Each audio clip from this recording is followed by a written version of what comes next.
नमस्कार. आपण ऐकतोय हेलन केलर यांचं आत्मचरित्र माझी जीवन कहाणी. आजचा भाग आहे निसर्गाशी मैत्री. 1887च्या उन्हाळ्यातले कितीतरी प्रसंग अजून स्मरणात आहेत. त्या सुमाराला जशी काही माझ्या आत्म्याला एकाएकी जाग आली.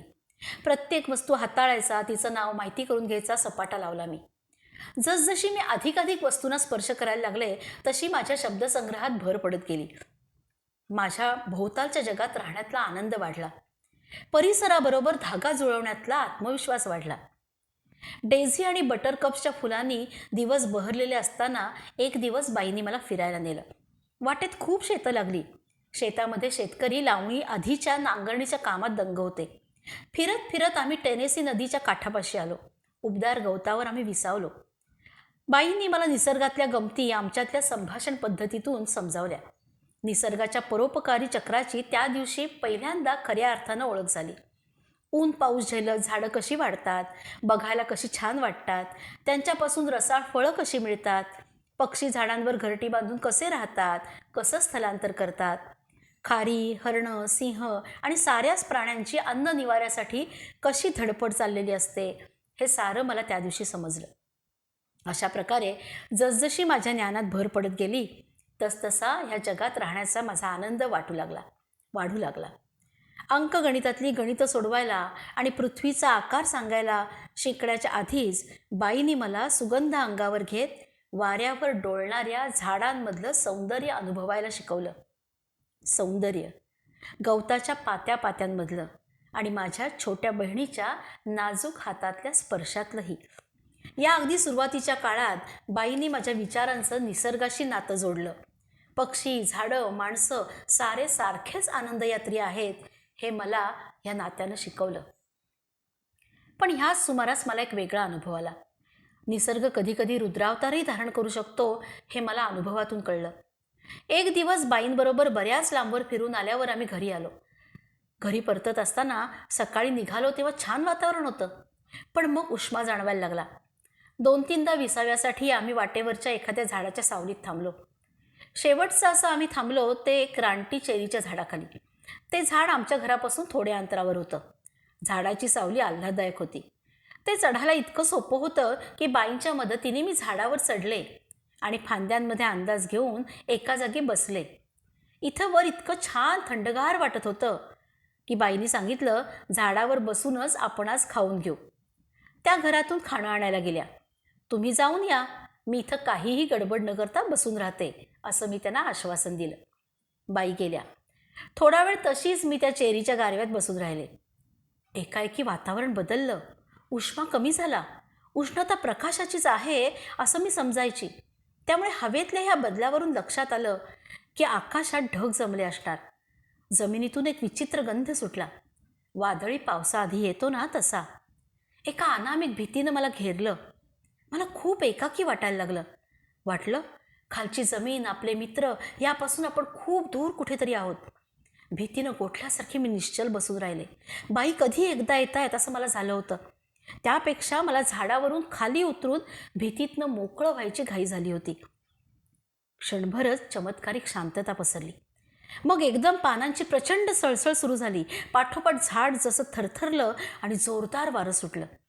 मी अंगातलं सारं बळ एकवटून फांदीला चिकटून राहिले नसते तर भिरकावलीच गेले असते. झाड जोरजोरात हेलकावत राहिलं. छोट्या डहाळ्या फटाफट मोडून माझ्या आजूबाजूनं वर्षाव व्हावा तशा पडत होत्या. झाडावरून उडी मारण्याची उर्मी उसळ्या मारत होती. पण भीतीनं धीर होईना.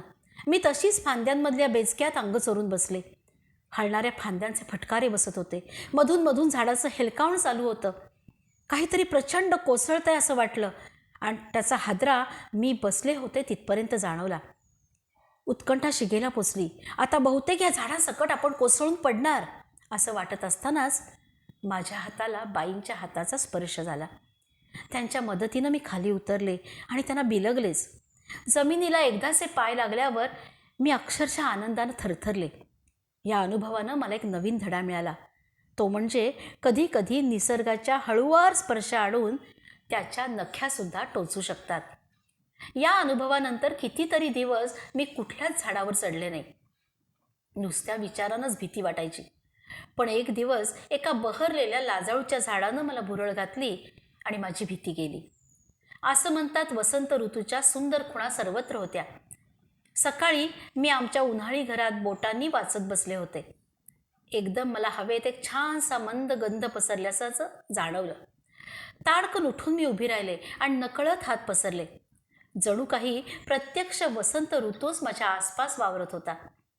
म्हटलं, आहे तरी काय, हा एवढा छान वास कशाचा येतोय? मग एकदम लक्षात आलं, हा सुवास तर लाजाळूच्या बहराचा. चाचपडत मी बागेच्या टोकाशी गेले. लाजाळू कुंपणाजवळ पाऊल वाटेच्या वळणापाशी होती. मी झाडापाशी पोचले. हा लाजाळू उबदार उन्हात थरथरत उभा होता. बहरानं लगडलेल्या त्याच्या फांद्या जशा खाली ओणव्या होत उंच गवताला स्पर्श करण्यासाठी आधीर झाल्या होत्या. इतकं अपूर्व सुंदर असं मी जसं काही आजवर अनुभवलंच नव्हतं. हलकासा सुद्धा पार्थिव स्पर्श नकोसा असल्यासारखा लगेच लाजून मिटणारा त्याचा मोहर. जणू नंदनवनातला वृक्ष कोणीतरी भूतलावावर लावलाय. लाजाळू खाली पाकळ्यांचा सडा पडला होता. त्यातूनच मी लाजाळूच्या मोठ्या बुंध्यापाशी गेले. एक मिनिटभरच धीर होईना, मग फांद्यांमधल्या रुंद खबदाडीत पाय ठेवून वर चढले.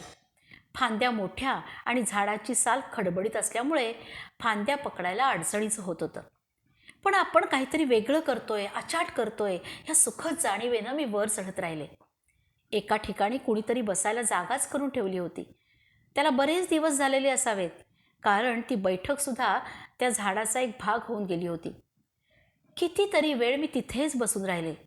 एखाद्या गुलाबी ढगावर बसून आकाशात विहरणाऱ्या गोष्टीतल्या सोनेरी परीसारखं वाटत होतं. त्यानंतर सुद्धा खूपदा या अलौकिक भासणाऱ्या झाडाच्या सहवासात मी तासनतास आनंदात घालवले. त्याच्या संगतीत छान विचार सुचायचे आणि मनात रंगीबेरंगी स्वप्न देखील तरळायची. धन्यवाद.